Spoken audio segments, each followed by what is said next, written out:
प्रजा और राज्य की कुशल मंगल को सुनाइए। महाराज, समस्त प्रजा आनंद के साथ दिन बिता रही है। राज्य के शुभ कार्य और नीति से सतयुग की याद आ रही है। ये मंत्री जी, आज तो मैंने बड़ा ही विचित्र सपना देखा। वह रहकर हमें उसी की याद आ रही है और ये मन दुखी हो रहा है। ऐसा आपने क्या देखा महाराज जो मन दुखी हो रहा है?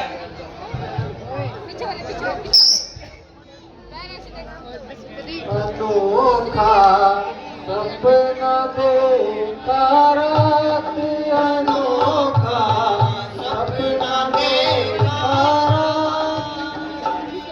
मुझे भर गए मन पर जा पर बड़ा कोई उत्पात, अनोखा सपना देखा रात, अनोखा सपना देखा रात।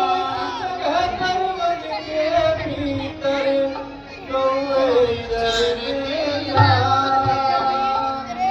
उसी जगह पर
सारी दुनिया देखती है।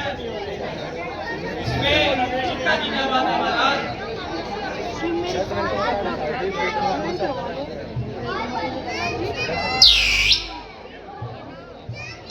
अहो भाग्य हमारे, तो आप द्वार पर ऋषि विश्वामित्र पधारे हैं। द्वार पर जाओ और उन्हें लेकर आओ।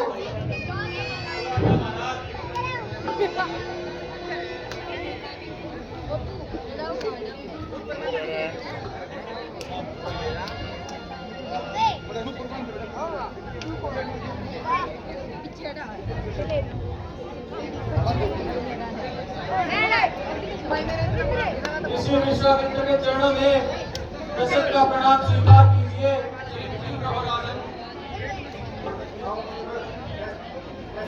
कहो ऋषि, चित्त प्रसन्न है? हे महात्मा, आसन ग्रहण कीजिए। भोजन ग्रहण। कहिए मुनिवर, आपके चेहरे पे उदासी और चिंता के भाव क्यों है?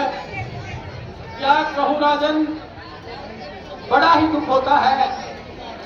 आज प्रातः काल मैं यज्ञ कर रहा था, उतने में ही उन दुष्ट पापियों ने जी तो करता है अपने तेज से उन सबको भस्म कर दिया।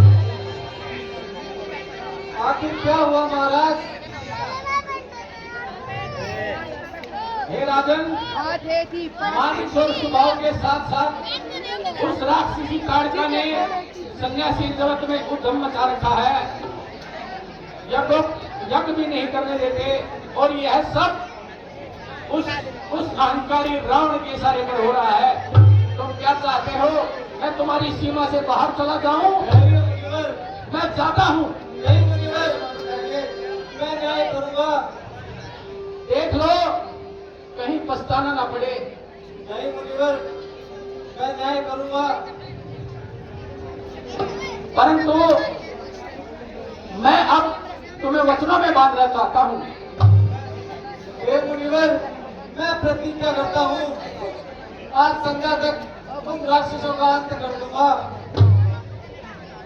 एक क्षत्रिय की वाणी ही उसकी सौगंध होती है ऋषिराज। हे ऋषिराज, आपकी आज्ञा का पालन। तो ठीक है, मैं तुमसे तुम्हारे राम और लक्ष्मण को मांगता हूं। हैं? राम और लक्ष्मण? बोलो अब क्या कहते हो? क्या राम और लक्ष्मण को देने में इनकार है? चुप तो हो राजन, बोलते क्यों नहीं? यह आप क्या कहने लगे महर्षि? राम और लक्ष्मण तो अभी छोटे बालक हैं, वो उन भयंकर राक्षसों को देखेंगे तो डर जाएंगे। आप सेवक को इस साथ चलने की आज्ञा दीजिए। नहीं होगा किसी कारण इनकार प्रभु आज्ञा में करूंगा प्राण देकर भी संतों की सेवा में। हे राजन, वो कोई साधारण बालक नहीं है जिन्हें कहते हो तुम बालक। वो बड़े अद्भुत वे बालक हैं जिन्हें तुम पुत्र समझते हो, वो सृष्टि के बालक हैं। हे राजन, अगर देने हैं तो दो, नहीं तो हम किसी और का दरवाजा खटखटाएंगे। ऋषिराज, आपका यह उद्देश्य ममता के मार्ग में निष्फल होता है। मैं अपने कुमारों को आग में झोंकने से लाचार हूं। ओह, फिर वही कायरता। क्या सूर्यवंश की नीति को इसी प्रकार से निभाते हो? क्या महाराजा दिलीप के गौरव और भागीरथ की मर्यादा का इसी तरह से पालन करते हो? मुझे माफ कीजिए महाराज। बस राजन, अब सतयुग बीत गया है। अब वो धर्म पर चलने वाले राजा नहीं रहे। याद करो, अपने पूर्वजों को याद करो। जब महाराज शिवी ने एक कबूतर की रक्षा के लिए अपने शरीर का मांस तोड़ दिया था, जब राजा दिलीप ने एक गौ की रक्षा के लिए सिंह का भोजन बनना स्वीकार किया था, आप तो बस नाम के ही राजा हैं। क्या तुम अपने कुल के हरिश्चंद्र के वंश को भूल गए? क्या उनकी जुबान को भूल गए? ठीक है राजन, साइड में बैठ जाड़े मत बैठे। तुम आनंद पूर्वक राज्य करो। कल्याण हो, कल्याण हो, कल्याण हो।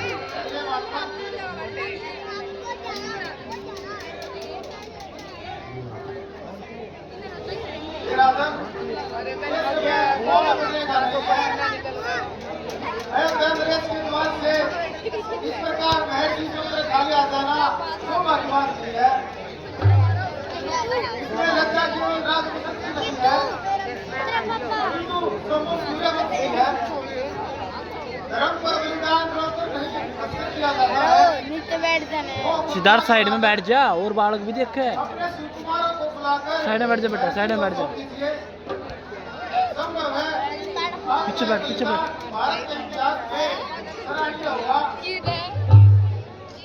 अच्छा गुरुदेव, मैं वो ममता को वश में करता हूँ और इसी रात में आगे पसंद करता हूँ।